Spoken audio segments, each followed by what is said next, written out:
2024 assembly ఎన్నికల్లో YCP ఘోర ఓటమి చెందిన తర్వాత మాజీలైన ఎమ్మెల్యేలు అవ్వచ్చు, మంత్రులు అవ్వచ్చు, ఒక్కొక్కరు కూడా చాలామంది పార్టీగా దూరంగా ఉంటున్నటువంటి పరిస్థితి. కొందరైతే మాత్రం వైసీపీకి గుడ్ బై చెప్పేసి క్రియాశీలకంగా అంటే పక్క పార్టీల వైపు అయితే చూస్తున్నారు. కొందరైతే ఎన్నికలకు ముందే జంప్ అయినటువంటి పరిస్థితి. వాళ్ళైతే మాత్రం నక్కతోక తొక్కినట్లు పార్టీలోకి వెళ్ళటం, పక్కన టీడీపీ అలాగే వైసీపీ బీజేపీలోకి వెళ్ళటం, వాళ్ళు కొన్ని నియోజకవర్గాల్లో గెలవటం కూడా జరిగింది. బతుకుదేవుడా అని చెప్పేసి పార్టీలోకి వెళ్ళటం జరిగింది. అంటే వాళ్ళు ముందే గ్రహించారు.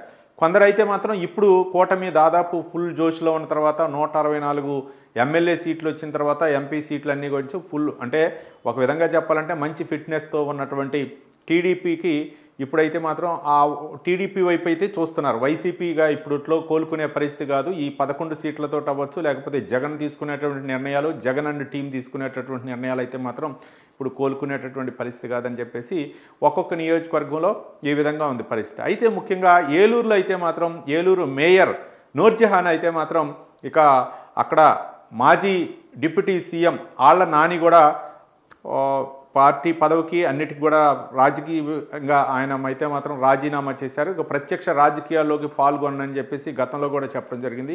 ఈ కోవలోనే ఇక మిగిలినటువంటి పురపాలకల్లో ఉన్నటువంటి అన్ని స్థానాల్లో కూడా ఒక రాజీనామాల పర్వం కొనసాగుతుంది. ఈ కోవలోనే మేయర్ నూర్జహాన్ అయితే మాత్రం ఇక వైసీపీకి గుడ్ బై చెప్పి టీడీపీలోకి రావాలనేటటువంటి పరిస్థితి. ఆమె భర్త కూడా రాజకీయాల్లో చురుగ్గా ఉంటారు, ఏలూరు రాజకీయాల్లో. కాబట్టి ఇక పురపాలకాలపై దృష్టి పెట్టినటువంటి టీడీపీ గతంలో వైసీపీ అధికారంలో ఉన్నప్పుడు అంత దృష్టి అయితే మాత్రం కేంద్రీకరించలేదు. కొంచెం స్థానిక సంస్థల ఎన్నికలను అయితే మాత్రం కొంచెం అంటే చూసి చూడనట్లుగా ఉంది టీడీపీ అలాగే జనసేన బీజేపీ.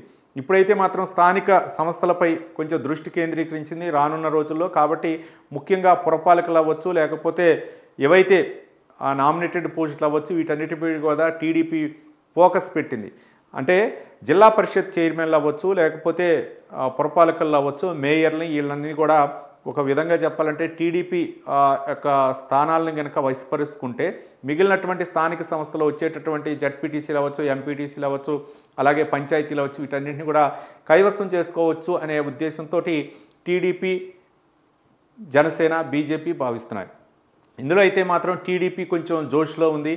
ఎక్కడెక్కడ వైసీపీకి మూలాలు ఉన్నాయో ఆ మూలాలని తగ్గించే విధంగా అయితే మాత్రం టీడీపీ పావులు కదుపుతున్నట్లు తెలుస్తుంది. ఇక ముఖ్యంగా ఈ మధ్య కాలంలోనే చాలా మున్సిపాలిటీలు అవ్వచ్చు, మేయర్లు అవ్వచ్చు, వీళ్ళందరూ కూడా టీడీపీ తీర్థం పుచ్చుకున్నారు. ఈ కోవలోనే ఇప్పుడు ఏలూరు మేయర్ నూర్జహాన్ అయితే మాత్రం వైసీపీకి గుడ్ బై చెప్పి టీడీపీలోకి రావాలనేటటువంటి సంతోషంతో ఉన్నట్లు తెలుస్తుంది. మరి ఆమె భర్త ఇద్దరు కూడా టీడీపీలో జాయిన్ అవుతున్నట్టు తెలుస్తుంది.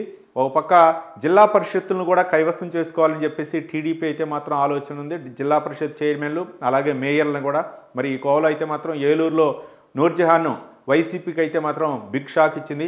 మరి వైసీపీ పూర్వ వైభవం రావాలంటే ఆ పార్టీకి మరి ఏ విధంగా సూచనలు సలహాలు ఇచ్చేటటువంటి నాయకులు వస్తారు? మరోపక్క ఇప్పుడైతే మాత్రం మాజీలందరూ కూడా దూరంగా ఉన్నట్లు తెలుస్తుంది. మరోపక్క వైసీపీకి అయితే మాత్రం అధినేత ఇక్కడ అంటే ముఖ్యంగా విజయవాడ అవ్వచ్చు, లేకపోతే తాడేపల్లిగూడెంలో ఉండే పరిస్థితి లేదు. అటుపక్క బెంగళూరు పైన అవుతున్నటువంటి నేపథ్యంలో వైసీపీకి దిక్కెవరు అనేటటువంటి పరిస్థితిగా ఉన్నటువంటి తరుణంలో ఒక్కొక్కరు కూడా వైసీపీకి అయితే మాత్రం గుడ్ బై చెప్తున్నటువంటి పరిస్థితి.